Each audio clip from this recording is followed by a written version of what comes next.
এজন ব্যক্তি মৃত্যুৰ আগত যদি মৌখিক উইল কৰে, অৰ্থাৎ মুখে মুখে কৈ যায়, মোৰ মৃত্যুৰ পিছত মোৰ এইখিনি সম্পত্তি মোৰ ল'ৰাৰ হ'ব আৰু এইখিনি সম্পত্তি মোৰ ছোৱালীৰ হ'ব, বা অন্য কোনো ব্যক্তিৰ নাম যদি কৈ যায়, মোৰ মৃত্যুৰ পিছত মোৰ সম্পত্তি তেওঁক দিবা, তেনেকুৱা উইল ভাৰতীয় আইন মতে কি বৈধ?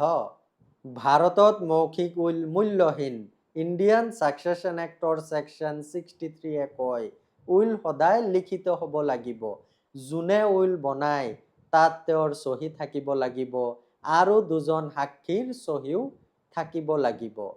মৌখিক উইল আইনৰ চকুত মূল্যহীন। যদি কোনো ব্যক্তিয়ে মৌখিক উইলৰ নামত দাবী কৰে, এইখিনি সম্পত্তি মোক দি গৈছে, গতিকে মোৰ কাম নহ'ব।